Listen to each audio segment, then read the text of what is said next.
welcome back. Today we are going to start a new chapter, that is unit number 4 of your syllabus, chemical kinetics. This chapter belongs to physical chemistry.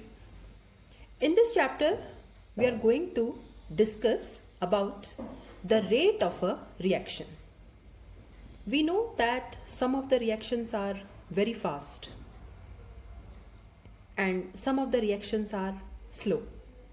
Okay, so how to find out what is the rate of a reaction or how to increase the rate of a particular reaction, that we are going to discuss in this chapter.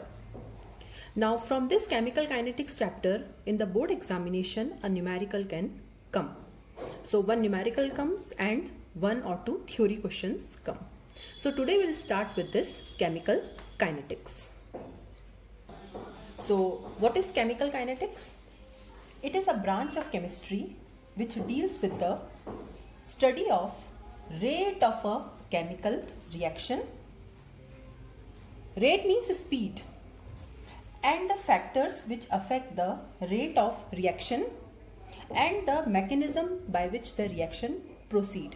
We have learned mechanism in organic chemistry, how the organic reactions proceed.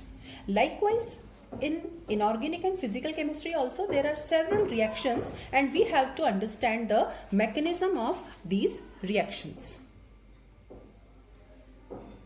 So let's begin with this unit.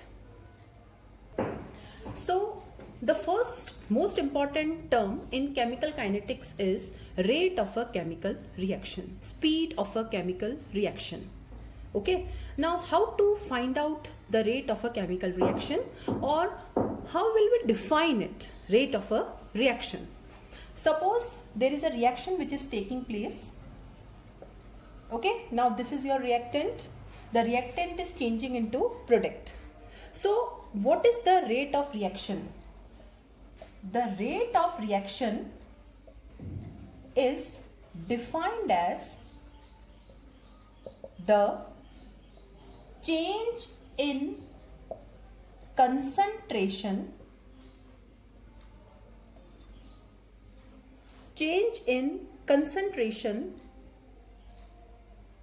in any one of the reactant or product per unit time. Okay, so this is the definition of rate. The change in concentration in any one of the reactant or product per unit time, or change in concentration upon time taken. Okay, so we can write rate is equal to, now how we can write? Now as the time passes, what will happen? The concentration of reactant will decrease and the concentration of product will increase. So rate is decrease in concentration of reactant upon time taken, and that will be equal to, because whatever concentration of reactant decreases, that is equal to increase in the concentration of product. Okay, so that will be equal to increase in concentration of product upon time taken. Okay, so this is how we can calculate the rate of a reaction. Now let's understand it more clearly. Suppose initially I am having the concentration of reactant as 100. Now what will be the concentration of product? 0. Now this is at T1 time. Now your T1 time can be any. Your T1 time can be the starting of reaction. It can be 0 second. So let it be 0.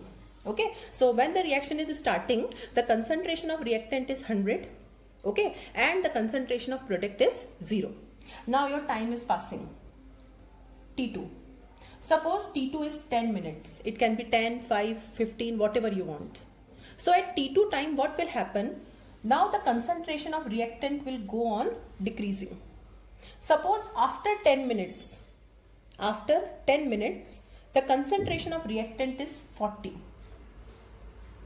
Okay. Now, how much is decreased? Initially it was 100. Now it is 40. So what is the difference? 60. So how much product will be formed? It will be 60. Okay. Now how to find out rate? Now rate is decrease in concentration of reactant upon time taken. Now how much concentration is decreased? 100 to 40, that is 60. So 60 upon, now time is 10 minutes, 10 minus 0. Okay. So it is 10.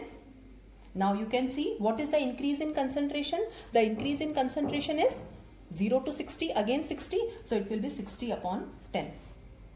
Now you can see both the rates are equal. So how to find out rate of a reaction? Decrease in concentration of reactant upon whatever time is taken, and that is always equal to increase in concentration of product upon time taken. Okay. Suppose there is a reaction which is taking place, reactant gives product. Okay. Now at T1 time, suppose the concentration of reactant is R1. Now we know that square bracket always indicates molar concentration. Okay. And molar concentration means in terms of molarity. The initial concentration of product is P1. Okay. T1 means initial time. At time T2, the concentration of reactant changes to R2. Suppose it is 100, and if we relate it to the previous example, 140. So this is initial, this is final concentration. So after time T2, suppose the concentration is now R2. What will be the concentration of product? It is P2. Okay. Now what is rate?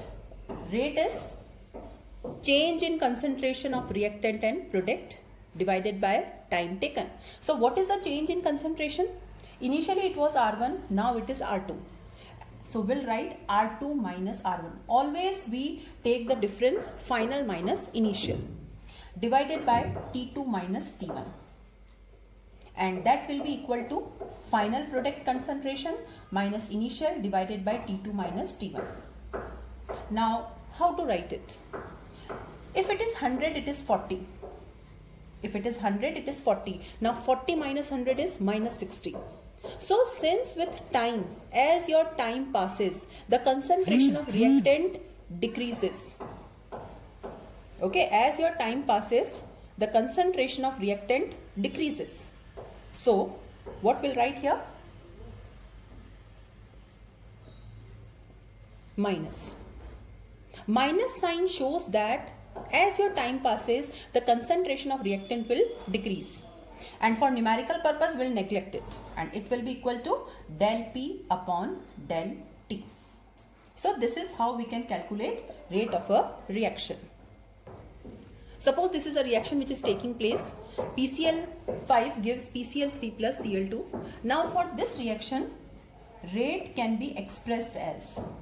So for this, rate is equal to, so for reactant we use minus sign because the concentration decreases. So minus del PCl5 upon del T, that will be equal to del PCl3 upon del T is equal to del Cl2 upon del T. So this is how we can express the rate of a reaction. Okay, so before reactant we use negative sign. The negative sign is only for that its concentration decreases, and here they are positive means with time the concentration increases. But suppose if we have some reaction that is having the stoichiometric coefficients not equal to 1. Suppose, now this is the reaction. Now A is 1 mole, B is also 1 mole, but C is 2 moles. The number of, now how to express the rate of reaction for such reactions? So rate is minus del A upon del T is equal to minus del B upon del T is equal to, now there are 2 moles of C. Okay, it means we can say that the rate of disappearance of C is twice the rate of the rate of appearance of C is twice the rate of disappearance of A and B. Okay, because from 1 mole of A it is reducing, from 1 mole of B it is reducing, but the number of moles of C that are formed are 2. So in order to equate the 3, what we'll do, we'll write like this. Okay, the stoichiometric coefficients come in the denominator part. Okay, so how to equate the 3 rate of reactions if the stoichiometric coefficients are not equal? So what we do, we divide the rate by the stoichiometric coefficient. Suppose this is the reaction. Now we have to express the rate of reaction. Now you can see the number of moles 1, 3 and 2. The stoichiometric coefficients are not equal. Now how to equate the rate? So what we'll do? We'll divide the rate by the stoichiometric coefficient like this. So rate is equal to minus del N2 upon del T is equal to minus 1 upon 3 del H2 upon del T is equal to half del NH3 upon del T. Okay, so if we know the concentration, if we know the time taken, okay, we can calculate the rate of reaction by using any one of the reactant or product. Now there are two important terms, that is average rate of reaction and instantaneous rate of reaction. Now what is the meaning of average rate?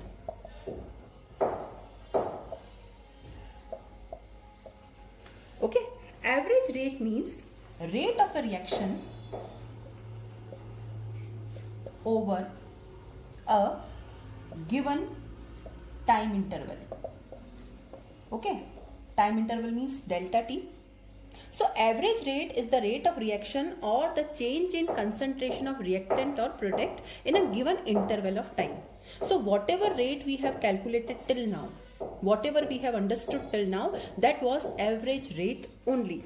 So I can say rate average is equal to del X upon del T. And what is del X? It is the change in concentration.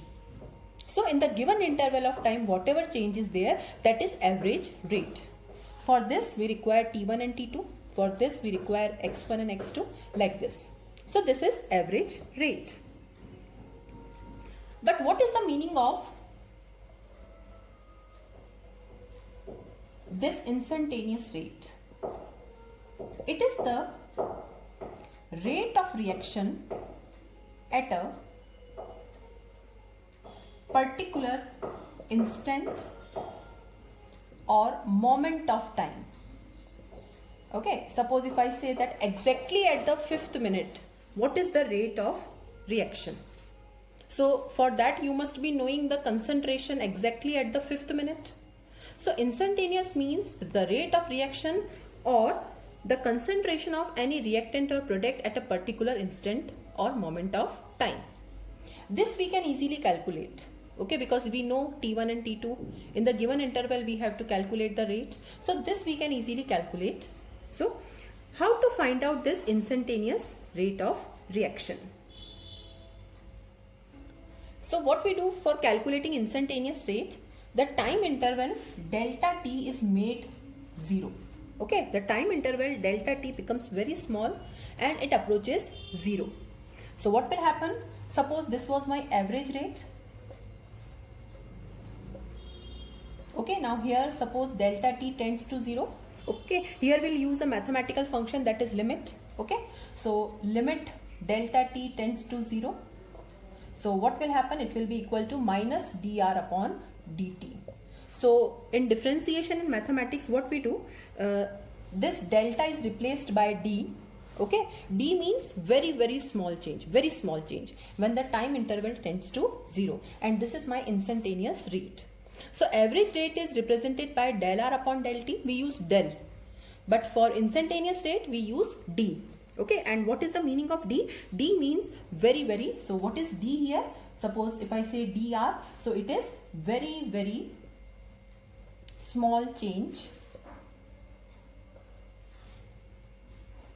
And likewise, suppose if I have del P upon del T, so again limit delta T tends to 0, so it will become equal to dP upon dt. Okay, so for calculating instantaneous rate, we have to use a mathematical function limit.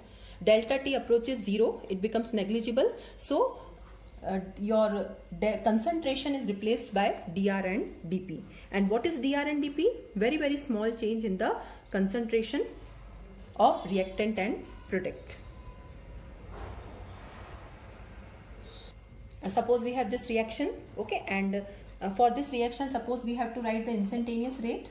So it will be equal to minus 1 upon 2 dN2O5 upon dt is equal to 1 upon 4 dNO2 upon dt is equal to dO2 upon dt. Okay.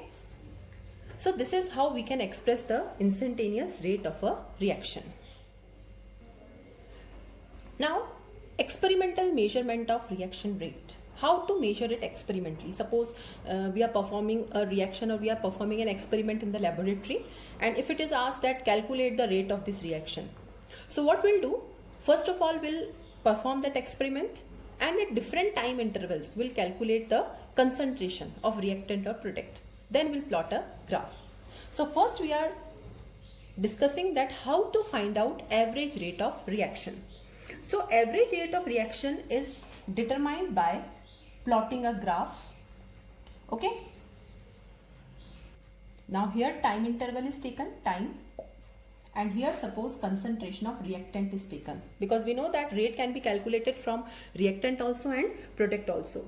Okay. So suppose I am plotting the concentration of reactant versus time. So what I will do, now as the time passes, the concentration of reactant decreases. Suppose at 0 time, the concentration of reactant is 100. After 10 minutes, suppose it is 90. Okay, like this. So as your time passes, 30, 40, like this. So as your time passes, the concentration of reactant decreases. So what we'll do, at different time intervals or at different time, we'll calculate the concentration of reactant. Okay, the graph will be like this. Suppose at T1 time, the concentration of reactant is X1. Suppose at T2 time, the concentration of reactant is X2. So what is average rate? Now this T1 and T2 we can choose. We can choose it like 0, 10, 5, 10. Anything we can choose as T1 and T2. So what is average rate? It is X2 minus X1 upon T2 minus T1. Okay, and suppose if you want to calculate it from the product graph, that also we can do. This is the concentration of product, this is time. Now with time, the concentration of product increases. So the graph will be like this. Again, at T1 time the concentration is X1 and at T2 time the concentration is X2. So what is average rate? It is X2 minus X1 upon T2 minus T1. So graphically we can calculate the average rate of reaction. Now how to measure the instantaneous rate of a reaction? So what we'll do, again we'll plot a graph, concentration of reactant and time, and I will get this kind of graph. Now what we'll do, suppose I want to find out the rate of a reaction at a particular time t. So corresponding to that time, suppose this is the time t, so corresponding to that time, I will draw a tangent to the curve.